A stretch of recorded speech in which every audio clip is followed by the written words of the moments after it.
Hello students, इस lecture में हम कंटिन्यू कर रहे हैं वर्किंग कैपिटल एस्टिमेशन की एग्जामिनेशन प्रॉब्लम्स। उससे पहले आप लोग फार्मूला से रिवाइज कर सकते हैं।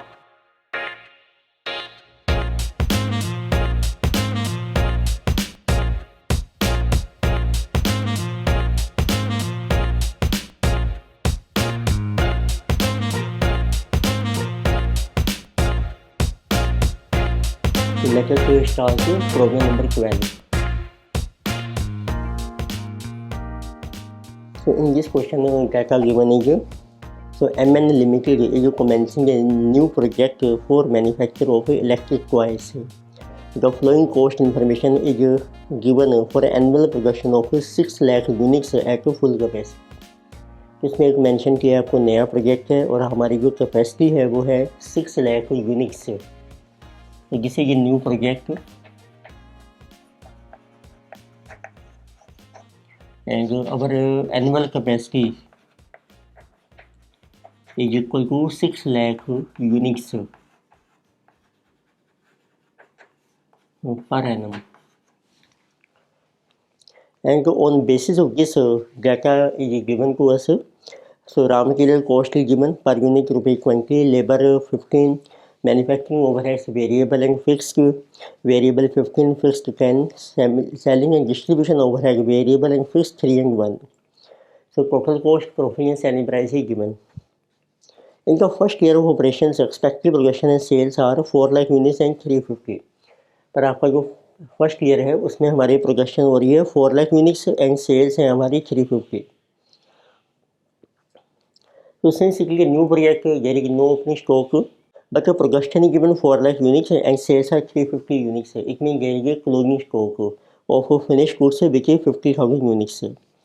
And addition to estimate working capital requirement information is given. आपको पीरियड्स मेंशन किए हैं. Stock of raw material 3 months consumption, credit allowed for debtors 1.5 month, credit allowed for supplier 4 months, lag in payment of wages 1 month, lag in payment of overheads half month, cash and bank ₹6 lakh. Provision for contingency is required 10% of working capital requirement including debt provision. तो ये एक अच्छा point है कि आपने जो provision बनाना है means जो कॉन्टीजेंसी रिजर्व बनाना है जिसे 10% of working capital including debt reserve also. So we have to estimate working capital requirement for first year of operation and debtors are taken at cost. तो इट मीन्स इसमें देखो depreciation है नहीं, debtors हमने calculate करने हैं cost पर. So this is cash cost of working capital. तो उसके लिए पहले बनाते हैं इनकम स्टेटमेंट. इनकम स्टेटमेंट की वर्किंग नोट, इससे आपको पता लगेगा टोटल हमारी एक्सपेंस कितने हैं, cost of production, cost of sale. So material की कॉस्ट है आपकी ₹20 पर यूनिट. रुपीज आप शो कर सकते हैं लैक्स में. तो बचेगी रॉ मटेरियल कंजम्पशन. अब देखो प्रोडक्शन के यूनिट्स हैं 4 लाख, तो हम जैसा लैक्स में शो कर रहे हैं तो 4 lakh into cost per unit है मटेरियल की 20 rupees. So this will be 80 lakhs. Then we have direct labor. इसकी कॉस्ट है आपकी 15 rupees per unit. So 4 lakh into 15, this will be 60 lakh. Then we have factory overheads. इसमें दो हैं वेरिएबल एंड फिक्स्ड. वेरिएबल आपके overheads हैं 15 rupees per unit. So this will be 4 lakh into 15. बाकी कोई फिक्स ओवरहेड का रेट आपको दिया है 10 rupees per unit. This is based on capacity which is 6 lakh units. तो फिक्स ओवरहेड हम चार्ज करेंगे 6 lakh into per unit cost is given 10. This is 60. तो दिस विल बी अवर. इसमें देखिए कोई आपको WIP का स्टॉक मेंशन नहीं किया है, तो इट मीन्स यही आपकी बन जाएगी फैक्ट्री कॉस्ट. तो as well as cost of production.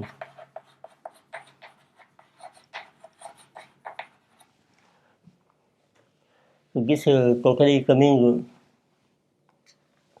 180 plus 80 260 lakh. इसमें से अब आप माइनस कीजिए less closing stock of finished goods. अब जो प्रोडक्शन आपने की है वो है 4 लाख यूनिट, सेल्स हैं 350, इट मीन्स 50,000 यूनिट्स का स्टॉक है। उसकी कॉस्ट आ जाएगी 260 lakh is the cost of 4 lakh units, what is cost of 50,000 units, this will be closing stock, this is 32.5, then balance is your cost of goods sold. So this is cost of sale of how many units of 3.5 lakh units, जितने units आपने cell किए हैं ये इसकी cost आ जाएगी। So this is coming to 27.50. So now you can add selling and distribution, ये भी आपको दिए हैं variable and fixed, so plus selling and distribution overheads.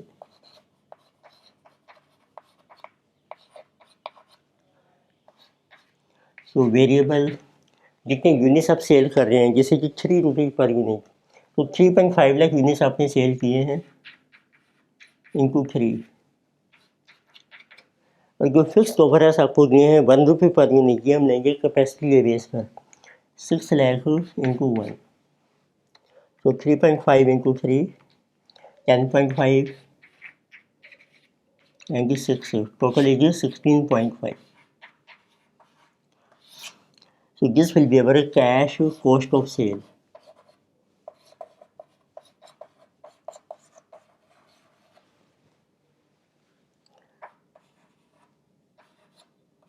This is 244 lakhs.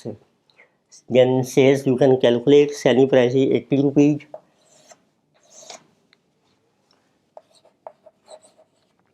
So 3.5 lakh units are sold at 80 rupees. This is 280 lakhs. Balance is our profit. Minus 244. This is 36. ये सारे figures आपके चल रहे हैं लैक्स में। So now we can determine estimation of working capital. So next let us prepare statement of estimation of working capital. तो rupees आप show कर सकते हैं लैक्स में। So first we have current assets. तो सबसे पहले देखिए आपको मेंशन किया है स्टॉक और रॉ मटेरियल आपको रखना है 3 मंथ्स कंजम्पशन। तो stock of raw material consumption देखो आपकी थी 80 लाख मटीरियल की कंजम्पशन है इंटू 3 मंथ्स, 3/12, जिस is 20 lakh. Then there is no WIP. Then we have a stock of finished goods.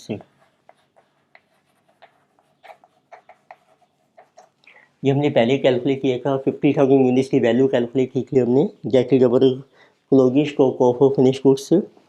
So its value आ गया 32.50 लाख। नेक्स्ट आपको डेटर्स कैलकुलेट करने हैं cost. So credit allowed for debtor is 1.5 month. So what will be debtors. तो आप लीजिए बच्चे बाकी टोटल कॉस्ट ऑफ सेल जिस बाकी 244, डेटर्स का पीरियड है 1.25 months.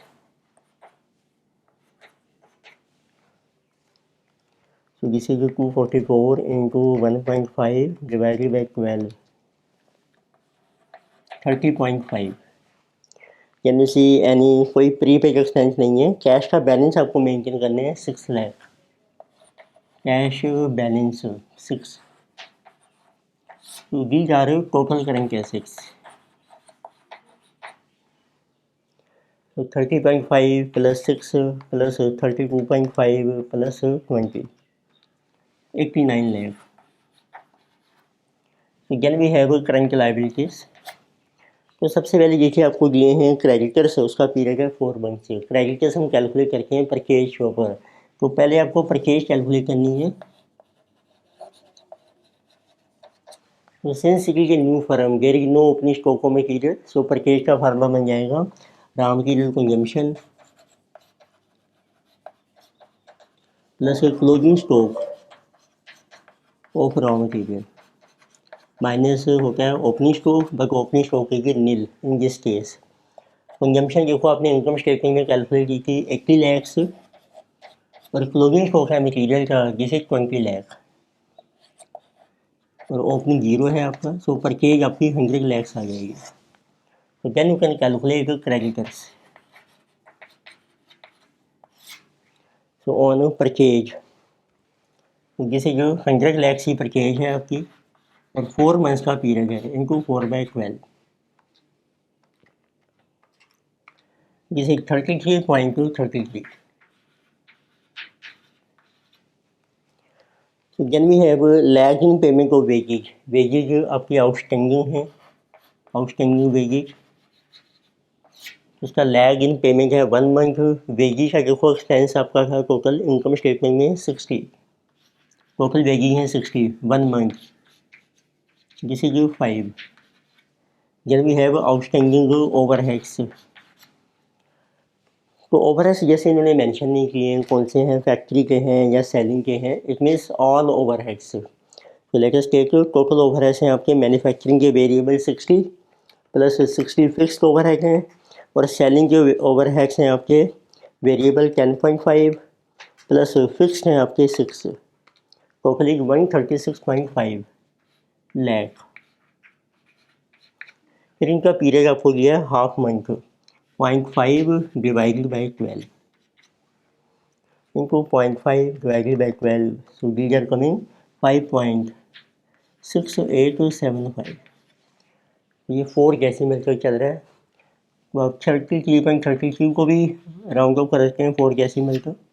So total is plus 33.33, so total current liabilities are 44.0208। तो करंट एसेट्स में से करंट लायबिलिटीज माइनस कीजिए, this will be working capital, this is coming 44.9792। अब आपको एक रिजर्व बनाना है as contingency reserve, this is at the rate of 10%। पर इसमें एक पॉइंट है कि जो आपको रिजर्व बनाना है 10% including this reserve also. It means working capital में पहले आप ये रिजर्व ऐड कीजिए, फिर जो आएगा उसका 10% आपको लेना है। अब वो हमें मेंशन नहीं किया है, तो let working capital including this reserve, suppose this is 100, फिर उसके ऊपर आप रिजर्व बनाएंगे 10। इट मीन वर्किंग कैपिटल जो है before reserve this is coming 90।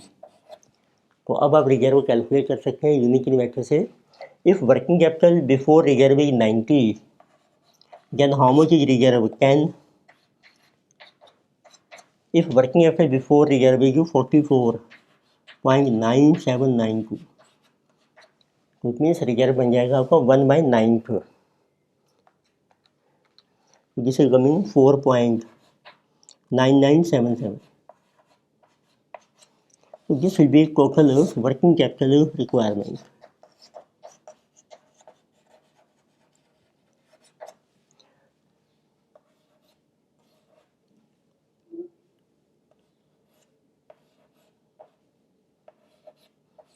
तो total requirement of working capital 49.9769 lakhs rupees आपके लैक्स में चल रही है। तो नेक्स्ट पे लेके चाहिए प्रॉब्लम नंबर 13। इस क्वेश्चन में आपको डाटा मेंशन किया है, ब्लैक लिमिटेड है फर्निश के following cost sheet, raw material cost है आपकी 98, डायरेक्ट लेबर 53, फैक्ट्री ओवर है 88, including depreciation 15 rupees per unit at budgeted level of activity. Total cost is given, profit celebrate aggression information, average raw material stock 3 weeks, फिर आपको periods दिए हैं weeks में, average WIP percentage completion material 75%, labour and over है 70%, period is 2 weeks. Then we have periods of finished goods, debtor, creditor, lag in payment of labor, lag in payment of factory overhead. Company says 25% output against cash, so credit sales are 75%. Cash in hand to be maintained 225 lakhs. Provision for contingency 4% of working capital, including debt provision. So you may assume that production is carrying on evenly throughout the year and labor and overhead sector similarly. Prepare a statement showing estimate of working capital needed to finance a budgeted level of activity of 104 lakh units of production. Finished goods, debtors and WIP are taken at cash cost. It means आपको working capital calculate करना है on cost basis. तो 104 lakh units आपको दिए हैं production के, तो पहले प्रिपेयर करके income statement.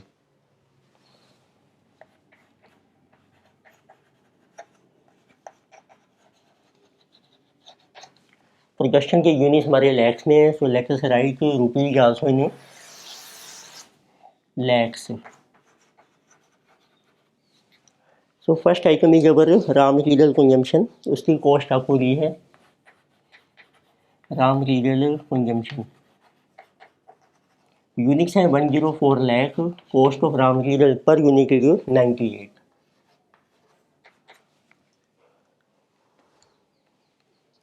So 104 into 98 is 192. Then we have cost of direct labor 104 lakh units इनको लेबर की कॉस्ट है 53। सो 104 इंटू 53 जिसे 5512। फिर आपको ओवरहेड्स मेंशन किए हैं 88, इसमें डेप्रिसिएशन इंक्लूड है, but we have to calculate working capital on cost basis, so depreciation will not be considered। Factory overheads 104 into जिसे ये 88 माइनस 15 की डेप्रिसिएशन है वो आपको माइनस कर लीजिए, तो बैलेंस इज 73 जिसे 7592। तो this one is our cash cost of production as well as factory cost.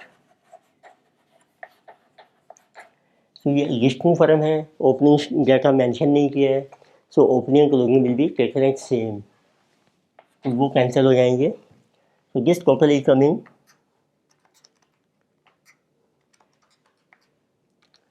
23,296। अब इसमें आप ऐड कर लीजिए एडमिनिस्ट्रेशन एंड सेलिंग ओवरहेड, ये आपको मेंशन ही नहीं किए हैं, तो there is no administration no selling overhead, it means यही आपकी कॉस्ट ऑफ सेल बन जाएगी। This is also cost of cell.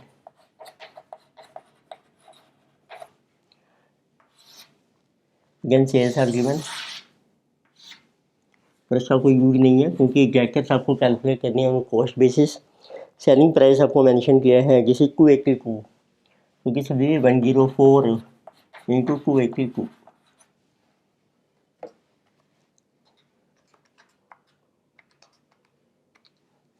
This is coming 29,328।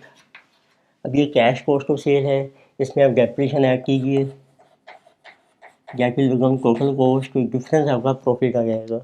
Depreciation का अमाउंट है आपका जैसे जो 15 रुपये per unit, 104 lakh units into 15, 104 into 15 जिसे कमिंग 1560।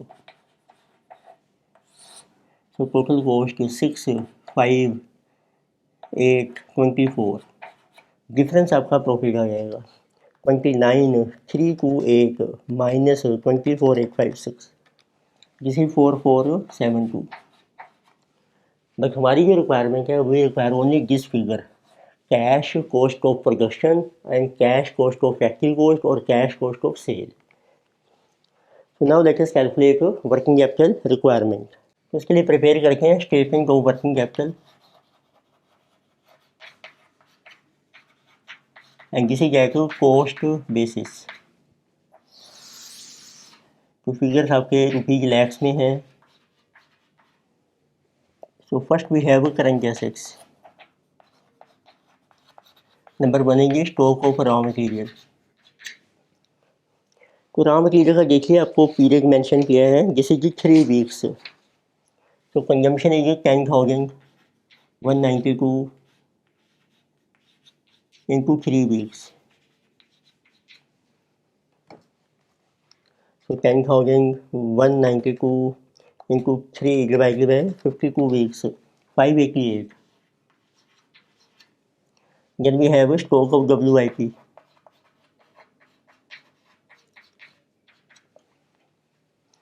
तो इसमें आपको मेंशन किया है Material is 75% complete, labor and overhead 70% complete. So first we take material. Material consumption है 10192, यानी कि जो लेबर एंड ओवरहेड, उसकी टोटल वैल्यू बन रही है labour and overhead this one 5512 plus 7592, जिसे जो 13104। जब तो इसका देखो पीरियड मेंशन किया है 2 वीक्स, तो इनटू 2/52, उसकी परसेंटेज कंप्लीशन है material 75%, labour and overhead 70%।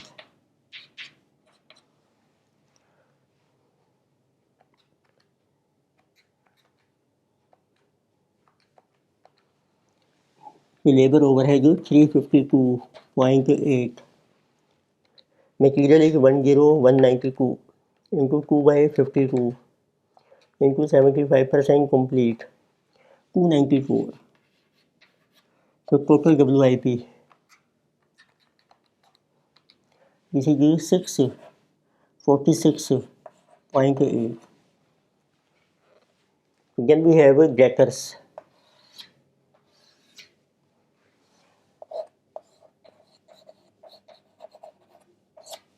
Debtors आपको कैलकुलेट करने हैं on basis of cash cost of sale. So cash cost of sale is 23,296। अब देखिए कितनी क्रेडिट सेल्स हैं, आपको मेंशन किया है 75% आपकी जो सेल्स हैं वो क्रेडिट हैं, 25% की कैश, तो ये 75% इनको पीरियड ऑफ डेटर से जो given this is 2.5 weeks, 2.5/52, this will be debtors 23,296 into 75% into 2.5 divided by 52, 840। Then we have finished goods stock 4 weeks, rupees lakhs में है। Then we have stock of finished goods। So cash cost of production is 23,296 and period is 4 weeks।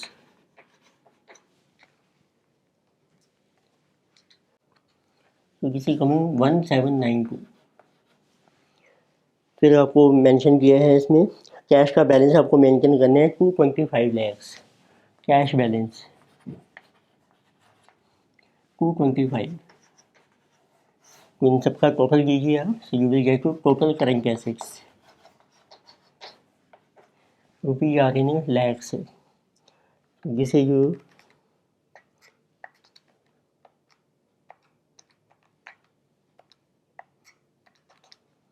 total current assets are coming 4091.80।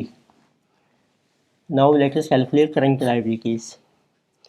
तो उसमें देखिए mention किया है creditor का period है 3.5 weeks. Creditors will be calculated on purchase, purchase is equal to consumption of raw material, raw material consumption is 10192।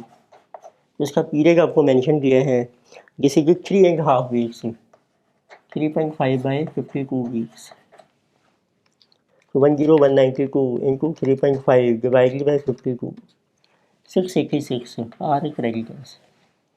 Then we have a lag in payment of labor, so outstanding wages 2 weeks। देखो labour की cost हमने calculate की है, तो labour cost per 104 lakh into 53, सो एक बार 5512 और outstanding wages हैं आपकी 2 weeks, so into 2/52, this is 212। Then we have time lag in payment of factory overheads, this is 1.5 weeks, outstanding factory overheads। So factory overheads are total labor and overhead 13,104 minus 5512, तो income statement में है आपके 7592। उनका जो period है जिसे 1.5 weeks 1.5 divided by 52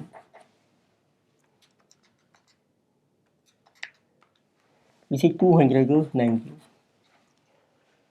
तो ये 3 है आपके करंट लायबिलिटीज, तो उनका टोटल करते हैं plus 212 plus 686 totally coming 1117। Balance your working capital. Working capital we are getting, which is total current assets minus current liabilities.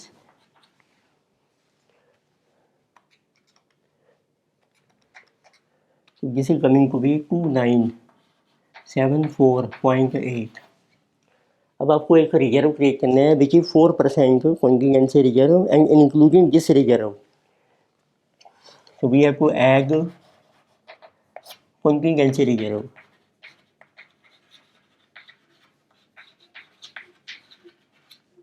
Which is including this reserve. So it means suppose working capital including reserve is equal to 100.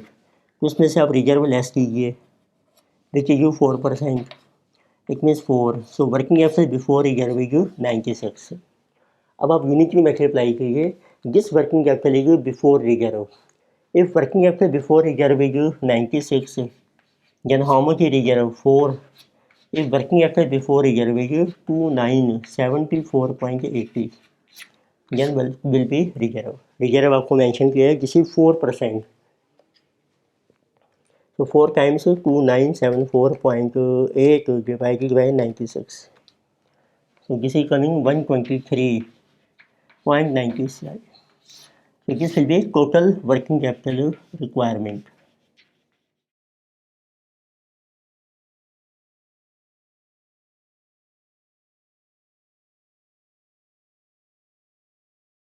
So total working capital requirement is 3098.75 lakhs। तो rupees आपको चलते हैं लैक्स में। तो next लेके सी problem 14। तो इसमें ये डाटा मेंशन किया है, unit cost structure of a product at an activity level of 60,000 units per annum is to follow. 60,000 unit से बेस पर रहता है raw material cost ₹5, wages 4, manufacturing overhead including depreciation 1, administration expensive 1, selling and distribution expensive 2 rupees. Production cycle is half month. Calculate value stock of WIP on cash and cost basis if degree of completion as to material is 80% and as to conversion cost is 60%। सवाल question है, सिर्फ आपको WIP की value calculate करनी है, उसके लिए आपको चाहिए factory cost and on cash basis पर आपको कैलकुलेट करनी है। तो उसके लिए कैलकुलेट करते हैं पहले कुछ आइटम्स, वकील रॉ मटीरियल कंजम्पशन। तो 60,000 यूनिट्स हैं आपके पर एनम और मटीरियल की कॉस्ट है आपकी 5 रुपीज़। सो डाटा है रुपीज़ में, so this is coming 3 lakh. Conversion cost होती है आपकी वेजेज एंड फैक्ट्री ओवरहेड्स और manufacturing overheads. Then we have wages, तो उसकी कॉस्ट आपको दी है 4 rupees per unit. 60,000 into 4 240। Then we have manufacturing overheads. तो आपको वर्किंग कैपिटल कैलकुलेट करना है कैश बेसिस पर। So we will not consider depreciation. तो 3 रुपीज़ के ओवरहेड हैं जिसमें 1 रुपये की डेप्रिसिएशन है। तो we will take 60,000 into 3 minus 1 रुपये डेप्रिसिएशन, ओनली 2 रुपीज़, जिस इज 120। तो ये आपकी आ गई factory cost on cash basis. तो वकील के बारे में factory cost, this is on cash basis. This is 360 660। Now let us calculate the stock of WIP। तो एट टू कॉस्ट, जिसको हम कैश कॉस्ट भी कहते हैं। इसका पीरियड आपको दिया है हाफ मंथ और जो कंप्लीशन की डिग्री है मटेरियल 80%। तो WIP में इंक्लूड करेंगे हम रॉ मटेरियल, उसकी एक कंजम्पशन है 3 लाख। पीरियड है आपका half month 0.5/12। Degree of completion आपको मेंशन भी है 80%। This will be our consumption of material in WIP. Then conversion cost, which means labor and overhead. So this is your labor and your overhead, manufacturing overhead. This is your 360. Period आपका same है half month, but degree of completion is 60%. तो दोनों को add कीजिए. This will B total working capital, sorry total WIP at cost. So 3 lakh into 0.5 divided by 12 into 80%, 10,000. Then 360 into 0.5 divided by 12 into 60%, 9,000. So total WIP at cost is 19,000 rupees. So this is WIP at cost. So this was easy question, small question, only one point they are asking. So next let us see problem number 15. इसमें आपको determine करनी है working आपके requirement on cash cost basis. Data given है आपको. Annual budget आपको दिया है रुपीज़ इन लैक्स में. Raw material, supplies and components, manpower expenses, factory expenses including depreciation 10 lakh, administration and sale. You are given additional information. Stock levels planned, material 30 days, supplies and component 90 days. तो इसमें दो तरह के material हैं, एक तो main raw material है और एक सप्लाईज एंड कंपोनेंट्स हैं. 50% को sales are for cash. For the remaining 20 just directly take normal. Finished goods are held in stock for a period of 7 days before they are released for sale and are valued at factory cost. तो finish उसको भी आपने value करना है factory cost पर. Goods remain in process for 5 days. Material and components are supplied in the beginning. Material और जो supply and components हैं वो हम बिगिनिंग में इशू कर रहे हैं. It mean they are 100% complete and expensive are incurred evenly, और एक्सपेंसिव के डेली बेसिस पर इनकर हो रही हैं. उसकी परसेंटेज मेंशन नहीं की तो फिर हम उसमें 50% एज्यूम करते हैं.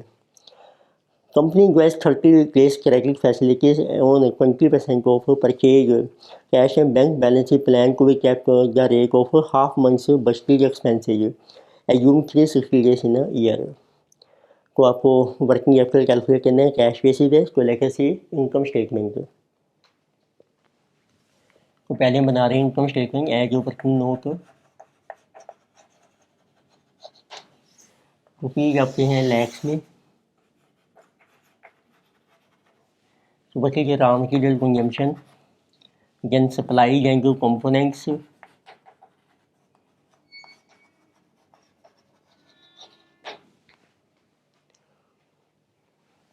यानी कि manpower expenses.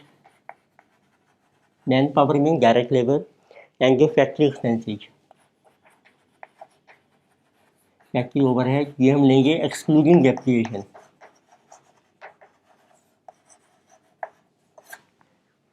So from here you get now cash factory cost. So we get factory cost or cost of production, and this is on cash basis. So you see material is 720, supply and components are 240 lakh, manpower 480, and factory expense will be 130 minus 10 lakh is depreciation. So excluding depreciation is 120. So total is coming to 1560. So can you add administration and the selling expenses? So only administration expenses are given. So these are given to be 180, and this will be cash cost of sale. So you add 1560 plus administration expenses. So this will get a cash cost of sale. This is 1740 rupees आपके हैं लैक्स में. Now we can prepare statement showing you working capital requirement. Now let us prepare statement of working capital at cost. So rupees are in lakhs. We have current assets. So first one is stock level of raw material 30 days. Stock of raw material, यानी कि stock of supply and components. This is 90 days. Total आपको दिए हैं 360 days in a year. So material is 720 consumption into 30 by 360. It is coming to 60. Components are 240 into 90 by 360. C also 60. Then we have debtors. 50% sales are for cash, remaining 20 days credit. ये आपको calculate करने हैं cash cost to sell. Cash cost to sell is 1740 as per income statement. 50% credit sale है आपकी और इसका period आपको mention किया है जिसे 20 days credit is normal 20 by 360. तो जिसे coming 48.33. Then finished goods are held in stock for a period of 7 days before they are released for sale and are valued at factory cost. तो finish goods का stock है आपका 7 days.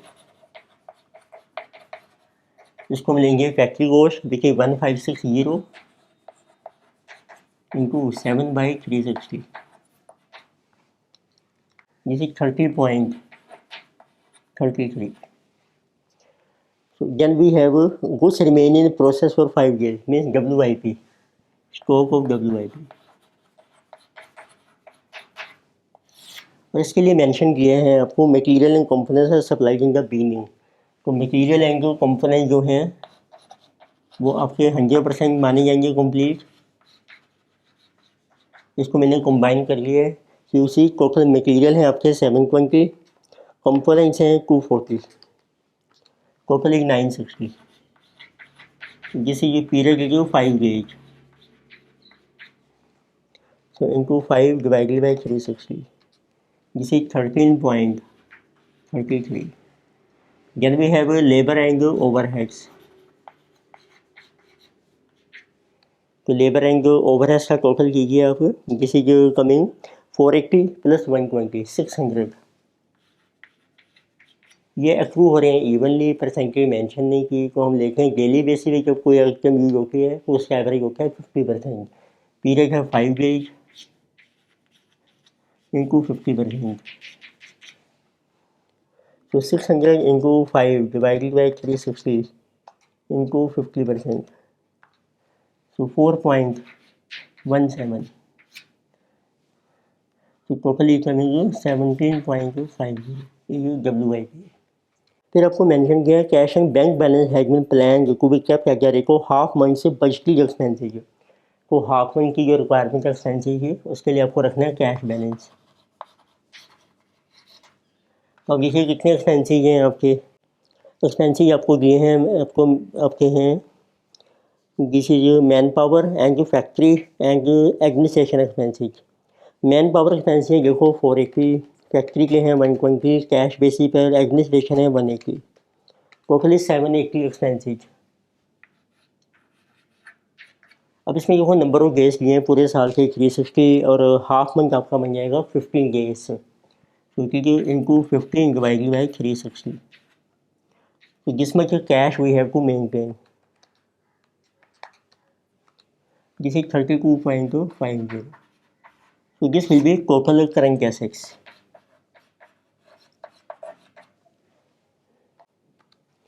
So total current assets coming 248.66. So then we have current liabilities. ये आपको mention किए हैं only credit facilities हम enjoy कर रहे हैं फॉर 20% ऑफ परचेजेज. परचेजेज हैं आपके रॉ मटीरियल. तो क्रेडिटर से रॉ मटेरियल कंजम्पशन आपकी 720, तो यही परचेज मानी जाएगी 720. और कितनी आपको लेनी है ओनली 20%. इसमें जो क्रेडिट परचेज है और उसका जो पीरियड है जिसे 30 डेज 30 बाई 360. जिसे coming 12. Then you see any other outstanding expenses, और कोई आपको आउटस्टैंडिंग एक्सपेंस मेंशन नहीं किया है, तो balance is about working capital requirement. 236.66 lakh रुपये की लाख में क्या है, ये जो वर्किंग कैपिटल रिक्वायरमेंट।